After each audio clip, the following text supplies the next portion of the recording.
하나님이 사랑하시는 우리 비산동교회 성도님들, 지난 하루 동안 평안하셨습니까? 오늘도 주님의 말씀을 들음으로 우리의 삶에 올바른 것이 무엇인지, 오늘은 내가 어떻게 살아가야 하는지를 배울 수 있기를 바랍니다. 주님께 배우는 자가 가장 지혜로운 자가 되고, 주님의 말씀을 가까이 하는 자는 진리와 생명을 얻게 될 것입니다. 매일 아침 주님의 말씀을 들음으로 이러한 지혜와 진리와 생명을 얻는 우리 비산동교회 성도님들이 될 수 있기를 바랍니다. 기도하겠습니다.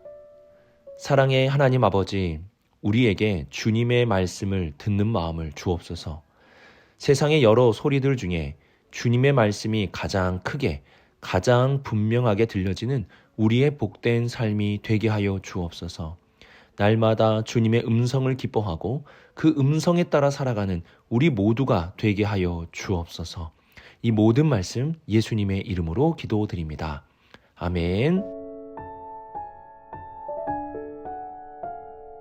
오늘 우리들에게 주시는 하나님의 말씀은 사무엘상 26장 13절에서 20절까지 말씀입니다. 하나님의 말씀을 함께 읽겠습니다. 이에 다윗이 건너편으로 가서 멀리 산 꼭대기에 서니 거리가 멀더라. 다윗이 백성과 내레 아들 아브넬을 대하여 외쳐 이르되 아브넬아 너는 대답하지 아니하느냐 하니 아브넬이 대답하여 이르되 왕을 부르는 너는 누구냐 하더라. 다윗이 아브넬에게 이르되 내가 용사가 아니냐? 이스라엘 가운데 너 같은 자가 누구냐? 그러한데 내가 어찌하여 내 주 왕을 보호하지 아니하느냐? 백성 가운데 한 사람이 내 주 왕을 죽이려고 들어갔었느니라. 내가 행한 이 일이 옳지 못하도다. 여호와께서 살아계심을 두고 맹세하노니 여호와의 기름 부음 받은 너희 주를 보호하지 아니하였으니 너희는 마땅히 죽을 자이니라. 이제 왕의 창과 왕의 머리 곁에 있던 물병이 어디 있나 보라 하니 사울이 다윗의 음성을 알아듣고 이르되 내 아들 다윗아 이것이 내 음성이냐 하는지라. 다윗이 이르되 내 주 왕이여 내 음성이니이다 하고 또 이르되 내 주는 어찌하여 주의 종을 쫓으시나이까? 내가 무엇을 하였으며 내 손에 무슨 악이 있나이까? 원하건대 내 주 왕은 이제 종의 말을 들으소서. 만일 왕을 충동시켜 나를 해하려 하는 이가 여호와시면 여호와께서는 제물을 받으시기를 원하나이다마는 만일 사람들이면 그들이 여호와 앞에 저주를 받으리니 이는 그들이 이르기를 너는 가서 다른 신들을 섬기라 하고 오늘 나를 쫓아내어 여호와의 기업에 참여하지 못하게 함이니이다. 그런즉 청하건대 여호와 앞에서 먼 이곳에서 이제 나의 피가 땅에 흐르지 말게 하옵소서. 이는 산에서 메추라기를 사냥하는 자와 같이 이스라엘 왕이 한 벼룩을 수색하러 나오셨음이니이다. 아멘.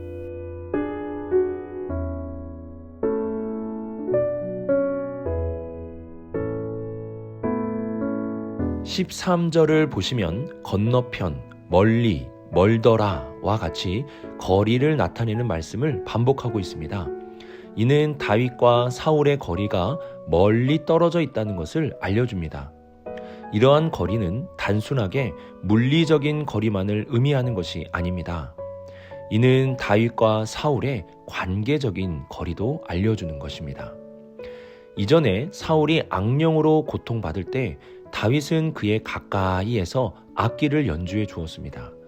또한 골리앗의 두려움이 있을 때에 사울은 다윗을 불렀고 다윗은 사울에게 가까이 가서 골리앗을 무찌르겠다고 용감하게 말을 하였습니다. 그리고 다윗은 사울의 딸과 결혼함으로 그와 가까운 사위가 되었습니다. 이 둘은 가까운 관계였습니다. 하지만 사울의 질투와 아둔함과 불순종이 하나님이 함께 하시는 다윗과의 거리를 만들게 된 것입니다. 그리고 다윗은 이전과 달리 사울을 부르는 것이 아니라 그의 군대 장관 아브넬을 부릅니다. 이는 사울과 다윗의 거리가 멀어졌다는 것을 의미하고 또한 사울의 권세가 이전과 같지 않음을 보여주는 것입니다. 사울은 자신의 권세를 지키기 위해 다윗을 죽이려고 하였지만 그의 권세는 이스라엘의 이인자였던 아브넬이 조금씩 차지하고 있었던 것입니다. 이를 보여주는 것이 14절에 나타나는 아브넬의 대답입니다. 왕을 부르는 너는 누구냐? 다윗은 아브넬을 불렀는데 아브넬은 왕을 부르는 너는 누구냐? 라고 말하며 마치 자신이 왕이 된 것처럼 대답을 하고 있습니다. 다윗은 15절에 아브넬에게 그의 위치와 임무를 알려주기 위해 이러한 말을 합니다. 내가 용사가 아니냐? 이스라엘 가운데 너 같은 자가 누구냐? 그러한데 내가 어찌하여 내 주 왕을 보호하지 아니하느냐? 백성 가운데 한 사람이 내 주 왕을 죽이려고 들어갔었느니라. 아브넬은 용사이지만 왕은 아니라는 것입니다. 용사는 왕을 보호하는 자가 되어야 합니다. 하지만 아브넬은 그 위치와 임무를 잊고 있었던 것입니다. 사울이 가장 안전할 때는 아브넬과 그의 3,000명의 용사들이 있었을 때가 아니었습니다. 하나님이 함께 하시는 소년 다윗이 그의 곁에서 악기를 연주했을 때였고, 하나님이 함께 하시는 소년 다윗이 칼이 아닌 물맷돌을 가지고 나아갈 때였습니다. 하지만 사울은 이러한 다윗을 버렸고 죽이려고 하였습니다. 사울과 다윗과의 거리가 멀어지면 멀어질수록 사울의 삶은 안전해지는 것이 아니라 오히려 위기와 걱정, 두려움이 더욱 커지게 됨을 보여줍니다. 찬송가 342장 2절에 이러한 찬송 가사가 있습니다. 내 친구를 삼가 잘 선택하고. 사울은 하나님이 함께 하시는 다윗을 버렸고 아브넬을 선택하였습니다. 이는 그의 가장 어리석은 선택이었습니다. 예수님은 제자들에게 이러한 말씀을 하셨습니다. 너희는 내가 명하는 대로 행하면 곧 나의 친구라. 예수님의 명령을 우리가 기억하며 행한다면 이 세상에서 가장 사랑이 많고 우리를 위하여 모든 것을 헌신하시는 예수님을 친구로 삼으며 살아갈 수 있습니다. 우리는 누구를 나의 가장 가까운 친구로 두며 살고 있습니까? 하나님이 함께 하시는 다윗과 같은 사람을 가까이 두시고 예수님의 말씀을 행함으로 예수님을 가장 가까이 두며 살아갈 수 있는 우리 성도님들이 될 수 있기를 바랍니다.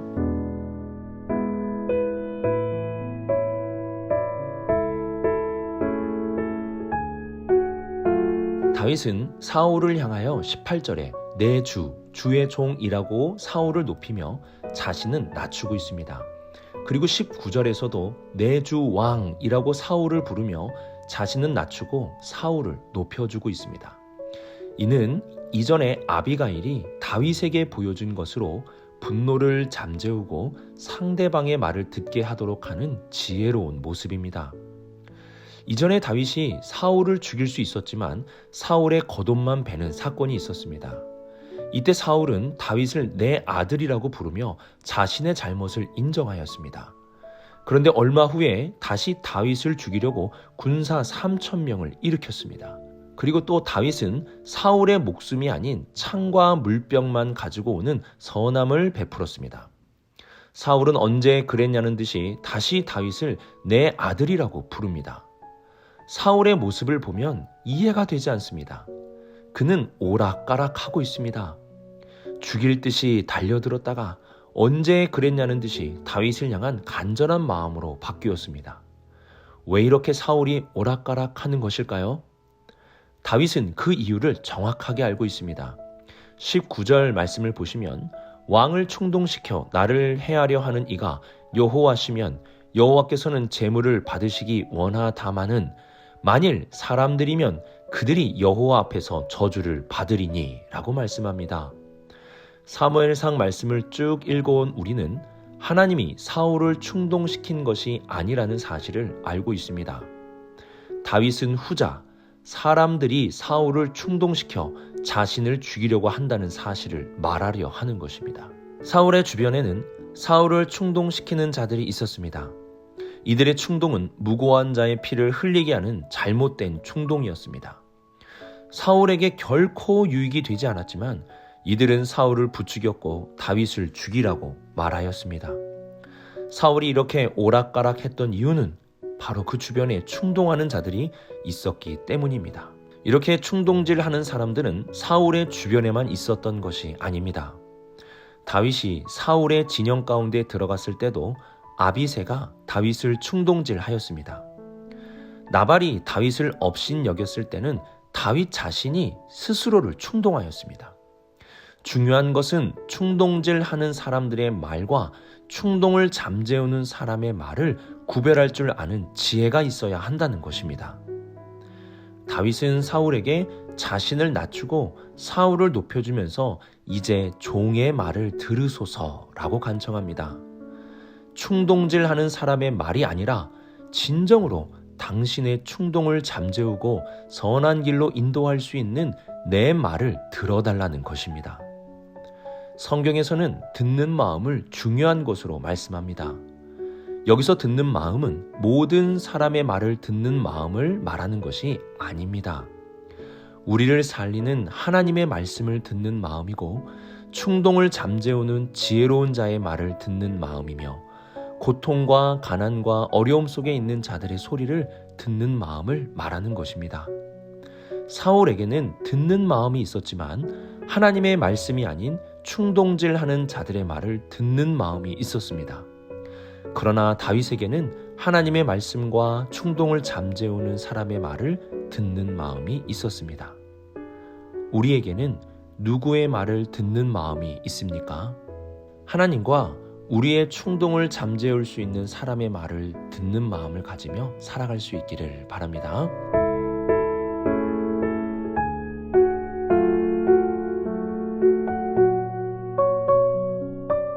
20절 중반절을 보시면 이는 산에서 메추라기를 사냥하는 자와 같이 이스라엘 왕이 한 벼룩을 수색하러 나오셨음이니이다 라고 말씀합니다. 이 부분에 별표 표시가 되어 있을 텐데요. 오른쪽에 가서 보시면 산에서 메추라기를 사냥하는 자는 매우 어리석은 자를 의미한다 라고 되어 있습니다. 왜냐하면 당시에 메추라기는 산이 아닌 광야에서 잡을 수 있는 새였기 때문입니다. 다윗은 사울이 3,000명을 데리고 나왔지만 이것은 잡을 수 없는 자를 잡으려 하는 매우 어리석은 일이라고 말합니다. 또한 다윗은 자신이 한 벼룩이라고 고백하면서 아무것도 아닌 자신, 왕을 절대로 해하지 않을 자신을 잡으려고 함을 말합니다. 이는 자신을 낮추는 표현임과 동시에 사울에게 큰 해를 입히는 자가 아님을 고백하는 것입니다. 다윗은 하나님이 함께 하심으로 잡을 수 없는 자신을 잡으러 나오는 사울, 그리고 아무것도 아닌 일에 목숨 걸고 달려드는 사울의 어리석음을 꼬집고 있습니다. 우리는 어떠합니까? 잡을 수 없는 것을 잡으려고 살아가고 있지는 않습니까? 바람과 같은 것들, 사라지는 것들을 잡아보겠다고 살고 있지는 않습니까? 또한 아무것도 아닌 일에 마치 그것에 모든 것이 달려있는 듯하며 매달려 살고 있지는 않습니까? 나는 바람을 잡는 인생입니까? 아니면 하나님을 붙잡는 인생입니까? 나는 허무한 일에 전력하는 자입니까? 아니면 의미 있는 일을 찾아 살아가는 자입니까? 사울의 어리석음은 우리를 향한 경고의 말씀입니다. 사울의 모습을 보며 나의 모습을 비추어 보고 사울의 길이 아닌 다윗의 길을 향해 걸어갈 수 있는 우리 비산동교회 모든 성도님들이 되시길 주님의 이름으로 축복합니다. 오늘의 말씀을 묵상하며 나의 가장 가까운 친구들을 돌아봅시다. 하나님이 함께 하시는 친구를 가까이 하고 있는지, 예수님을 나의 가장 가까운 친구로 두며 살고 있는지를 돌아봅시다. 또한 듣는 마음을 구하시기 바랍니다. 세상의 소리를 듣는 마음이 아니라 하나님의 말씀과 나의 충동을 잠재우는 자의 소리를 듣는 마음을 구하십시오. 마지막으로 사울과 같이 잡을 수 없는 것을 잡는 인생, 아무것도 아닌 일에 매달려 사는 어리석은 삶이 되지 않도록 기도하시기 바랍니다. 늘 주님의 말씀을 붙잡고 주님을 통해 우리의 삶에 가장 의미 있는 일들을 발견하며 살아가는 우리 모든 성도님들이 되시길 주님의 이름으로 축복합니다. 기도하겠습니다. 사랑이 많으신 하나님 아버지, 우리의 주변을 돌아볼 여유가 없을 만큼 많은 성도들이 바쁘게 살고 있습니다. 이러한 바쁨의 연속 속에서도 우리의 주변을 잘 돌아보게 하여 주옵소서. 그리고 충동질에 넘어가는 인생이 아니라 하나님의 말씀을 듣고 지혜로운 사람의 말을 듣게 하셔서 나의 충동이 나날이 잠재워지게 하여 주옵소서. 주님을 통해 삶의 의미를 발견하게 하시고 보람 있는 우리의 인생이 되게 하여 주옵소서. 이 모든 말씀 예수님의 이름으로 기도드립니다. 아멘.